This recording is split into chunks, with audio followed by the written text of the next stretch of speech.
Oh, there's one of those, it's dumped at the side of the road in Bradford-on-Avon, you ought to go and have a look. The head gasket had gone, he decided to dump it there and it was going to be scrapped the next day. Wow. But he said, if you want it, you can have it. So I drove it back home and it was pretty rusty. This was then on the car trailer to go to the scrapyard. Oh, you were going to scrap it? Yeah, we were going to get it because the shell was like pretty rotten.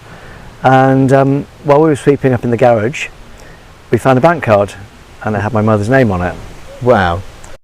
And he's like, what colour's that car underneath? Because it was blue when my mother had it. Yeah. And it was metallic Kermit green when I got it. So yeah, we sort of scraped the paint off and had a look under the carpets. It's like, it's blue. So we're like, okay. And sure enough, my mother's the original owner and I'm the 15th owner.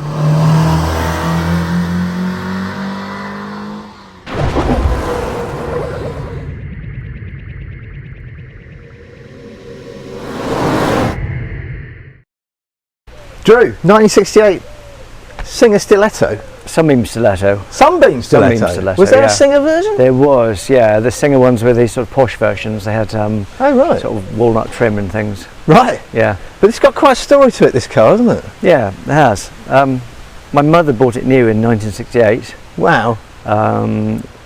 Just before I was born. So you remember it well as a kid then? Yeah, I remember I used to sit in this side here. Yeah. That was my seat here. Right. So yeah, as a kid, you know, went to play school and things like that.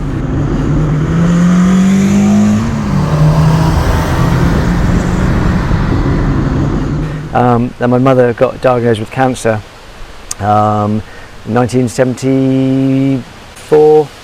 So she knew she was dying.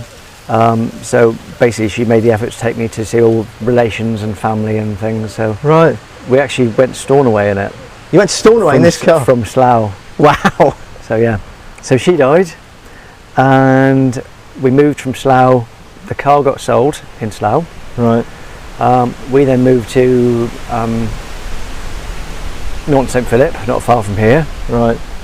Then life went on. Years later I learnt to drive, 17, my first car, Hillman Imp. How old were you when your mum died? I was 7.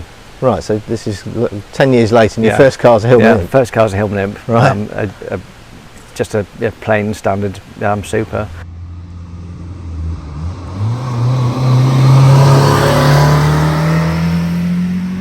And in those days these were being given away. Yeah. And yeah, and a friend of mine, I was working at a hotel and a friend of mine was a chef. He went, oh, there's one of those, it's dumped at the side of the road in Bradford-on-Avon, you ought to go and have a look. So okay. And he goes, it's not like yours, it's got one of those different backs on it. So anyway, so I went up to this place in Bradford-on-Avon and there was this car. And did you realise it? No, I didn't know it was this car because I'll show you later that there's bits of colours of there from the original of how it was. The original colour, the blue. Right, that's when your mum had it. That's my mum had it, and that was the green when I got it. Right. And then I sprayed it red. So anyway, so banged on the door. The lady who owned the car, it was actually her son's. He'd visited from Croydon. He'd come up, got that far. The head gasket had gone. He decided to dump it there, and it was going to be scrapped the next day. Wow. But he said, if you want it, you can have it.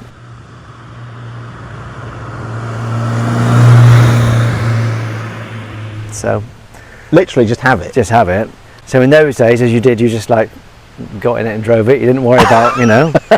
So anyway, so I drove it back home and it was pretty rusty, the sills and the wheel arches. And then my stepmother and my dad, they were going through bad times and they split up. So we had to move house. So we were, I decided to take all the sporty bits out, the bigger drive shafts and the suspension to put in one of my Imps. Right. By this time I had like 8 Imps. Right. This was then on the car trailer to go to the scrapyard. Oh, you were going to scrap it? Yeah, we were going to get it because the shell was like pretty rotten. And while we were sweeping up in the garage, we found a bank card and it had my mother's name on it. Wow. So we were like, my dad was, well, where's this, how's this happened? And he's like, what colour's that car underneath? Because it was blue when my mother had it. Yeah. And it was metallic Kermit green when I got it. It had side skirts and spoilers on it. Right. So yeah, we sort of scraped the paint off and had a look under the carpets. It's like, it's blue. So we're like, okay. So in those days, you know, before regulations, you could write to the DVLA and go, who owned this car, and sure enough, my mother's the original owner, and I'm the 15th owner. Wow, what a story. So yeah. So then of course I had to keep it.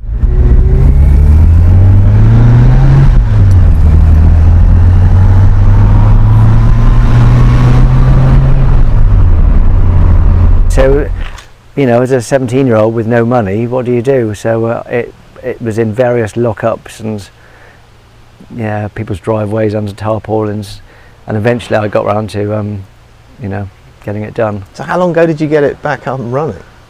I think 1991 was the first time I got it up and running, because the day I finished it, the day after I drove it up to Helmsley in North Yorkshire. Right. For the Imp National. Right. And on that day I cut the roof out, I put the sunroof in. Right. Because it was really hot, like it's been this week. So I had the roof, so I did that. So yeah. So I've had it a long time. That's it. But so you got it running a good sort of 15 years after your mum passed. Yeah, then? yeah. Right. Yeah. Yeah.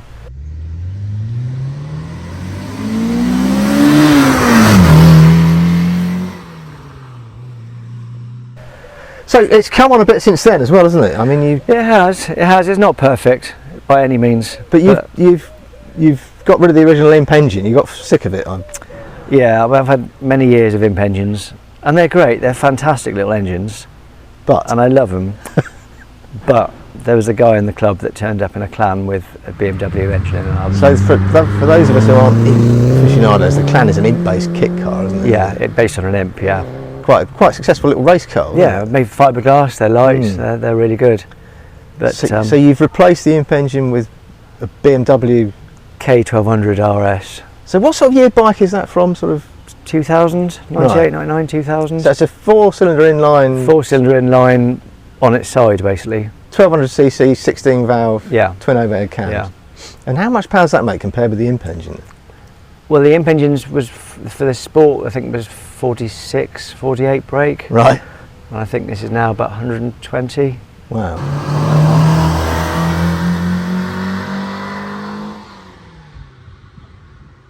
I mean, bike engine conversions are, you know, they're a bit Marmite.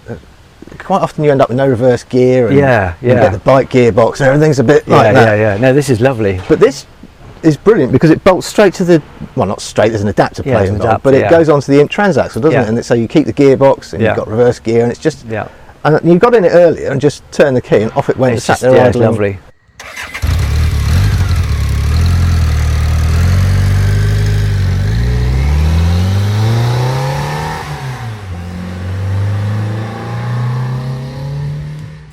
So it's this 1968 car that you get in, and it's just like getting into a modern car. Yeah, it's great. It's really good, really good. I love it. As I say, I've done many years of, you know, Imp engines and twin Stromberg carburetors, and yeah, to have this in it. I've got a little caravan I tow as well. Yeah, I saw you got a tow bar. Yeah, so you know, in fact, most of my miles I do in it, to be honest, are with the caravan on the back. Is it a little teardrop? Yeah, right. Yeah. So yeah, I use it sort of club runs. I don't use it as much as I should, really. Yeah, I think it's one of my favourite, well, it's definitely the best bike engine conversion I've ever come across. It just seems to work so well. And the weight's the same. You know, the weight's virtually the same as the Imp engine. So it doesn't affect the suspension or anything? No. Have you done anything else to it? Has it got bigger brakes or anything like that? Does it not really need I put discs on the front, not really necessary. The drum brakes are great if they're set up. Right. You know, I think really the discs are good, but they tend to lock up quite easily. Right. You know, whereas the drums wouldn't lock up as easily, but it's fine. Right. I like them because they're less maintenance. Sure, yeah. You know, you've got 4 cylinders not to leak and shoes not to fall apart. Yeah. And the radiator's still in the back? I've got one radiator in the back and I've got a radiator in the front as well. Right. So you don't have any overheating issues? Well, no. I have had. Have you? It's basically the way it's piped up. Oh, right. Because I wanted to keep the thermostat in it and keep the heater working. Yeah, well, that seems reasonable. Yeah, it's okay. I think I've realised now that it's more of the way I've piped it rather than a cooling issue. Okay.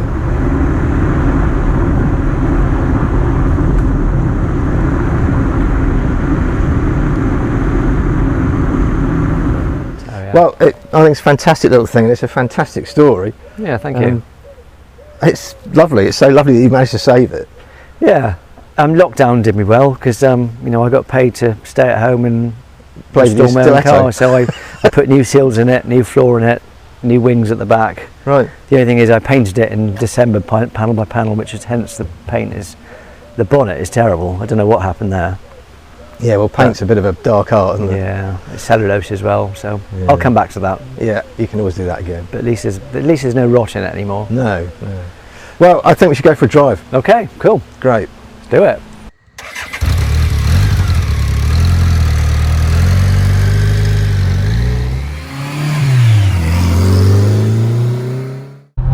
It's such a smooth little engine as well. It's great. Yeah, it's lovely. I mean,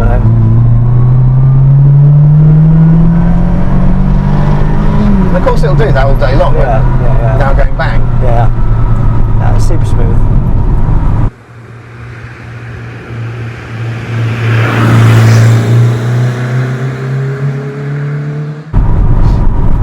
I don't tend to boot it really. It's just for me, it's great with the caravan. And it doesn't have any trouble carrying the caravan. No, it's great. It's really good.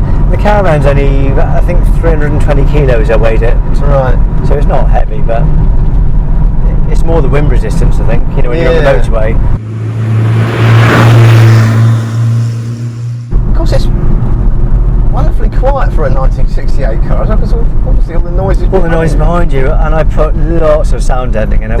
When I did the restoration in COVID, I thought, right, and I researched it all, and basically the best stuff you can get is that Dynamat, which is like 10 times the price of everything else. But I thought, well, it does the job. I'm just going to do it. So I did all the panels under the floor. Right. Did around here. Yeah. So I think it's about as quiet as you're going to get. Yeah, it's very civilised, isn't it? Yeah, it's okay. Yeah. I take it you're going to keep it. Yeah, I'll keep it until I, give up driving, and then I don't know. I don't know what. I don't know what'll happen to it in the end. Don't give up driving just because a bit of a drizzle. Do you know what I mean? Well, if I had the money, I think I'd buy it. It's lovely. Oh, thank you. Cracking little thing. Yeah. Yeah, if you got the paint done, it'd be really good.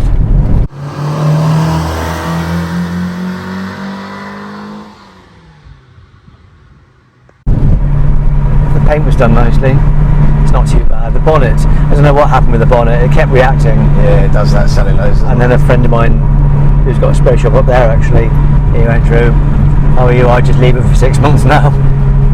I took it back to bare metal twice and it just kept coming back. So really? Yeah, he said I would leave it now for 6 months, let it do its thing and come back to it, and that was 3 years ago. And it's been gradually getting worse. It's sort of peeling off more and more now. That's odd, isn't it? Yeah, I'll do it.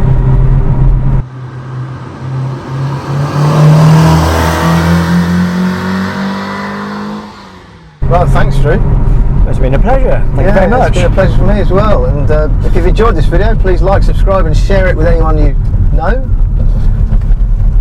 And please consider becoming a Patreon member. It's only £5 a month and you get extra length videos and completely ad-free videos with no erectile dysfunction pills or binoculars you can see France in. Well, I have got some here in my door pocket. Yes, Drew can sell you some if you need some, but you won't get any adverts on PPC if you become a Patreon member. Thanks a lot and see you next time.